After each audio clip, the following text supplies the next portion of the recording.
Good morning বন্ধুরা, কেমন আছো? গরিবের রান্নাঘরে তোমাদেরকে আবার স্বাগত জানাচ্ছি। আমার মেকআপ ম্যানকে খুঁজে পাচ্ছি না, চেহারা পুরো ঘাম দেখতে পাচ্ছ, তো ভাবলাম কি একটু ডিম পেড়ে আসি। আবার চলে এসেছি আমি ডিম পাড়তে। তো আজকে বেশি ভজঘটা কিছু করবো না, আজকে সিম্পল একটা ঢাবা স্টাইলে বা মানে স্ট্রিট ফুড স্টাইলে ডিম ভুজিয়া করে তোমাদেরকে দেখাবো, মানে আমার নিজের মতন করে, কোনো মশলাপাতি কোনো কিছু ছাড়া, জাস্ট সিম্পলভাবে করবো। তো আসো। সবার আগে আমি কড়াইটা গরম করে নিয়েছি। গরম করে এবার এর মধ্যে আমি সর্ষের তেল দেব।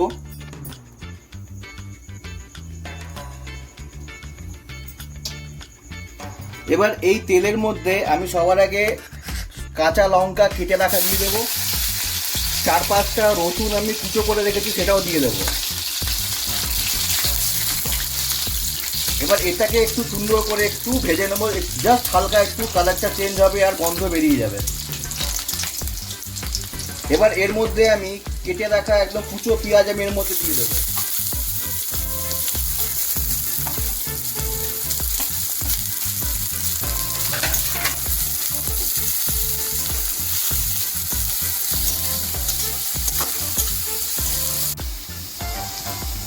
এবার এর মধ্যে আমি স্বাদ অনুসারে লবণ দিয়ে দিলাম আর সামান্য একটু হলুদ গুঁড়ো পাউডার দিয়ে দিলাম।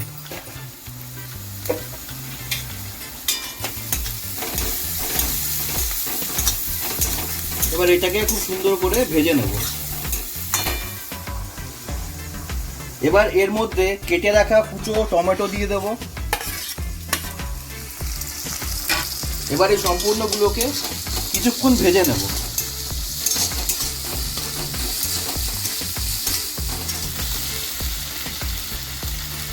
এবার এর মধ্যে আমি ডিমগুলোকে দিয়ে দেবো। 3টে ডিম আমি এখানটাতে দেবো।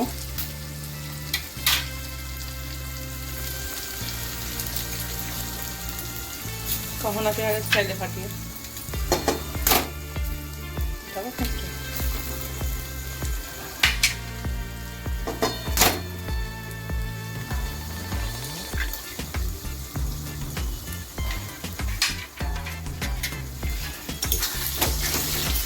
এবার এই সম্পূর্ণটাকে সবকিছুর সঙ্গে খুব ভালো করে মিলিয়ে নেব। ব্যাস, আমাদের ডিমের ভুজিয়া রেডি। এবার তোমরা যেরকম চাও সেরকম তোমরা রাখতে পারো। তোমরা যদি আরও একটু বেশি ভাজতে চাও তাহলে সেটাও করতে পারো, যদি এরকম অবস্থায় রাখতে চাও তাহলে সেটাও করতে পারো।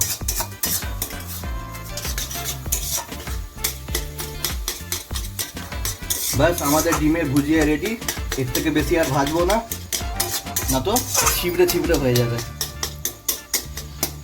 ব্যাস, এর মধ্যে আর কিছু নেই। ভিডিও যদি ভালো লাগে তাহলে অবশ্যই কিন্তু একটা লাইক করো, কমেন্ট করো, আর যদি আমার চ্যানেলে যদি নতুন ভিজিট করছো তাহলে কিন্তু চ্যানেলটাকে সাবস্ক্রাইব করতে ভুলো না। আর যারা অলরেডি চ্যানেলের সদস্য তোমাদের সবাইকে অসংখ্য ধন্যবাদ। এভাবেই পাশে থেকো, সাপোর্ট করো, তোমাদের সাপোর্ট একান্তভাবে কাম্য। চলো আজকের মতো এখানে শেষ করছি। দেখা হচ্ছে আবার আগামী রেসিপির ভিডিওতে। ততক্ষণের জন্য টাটা।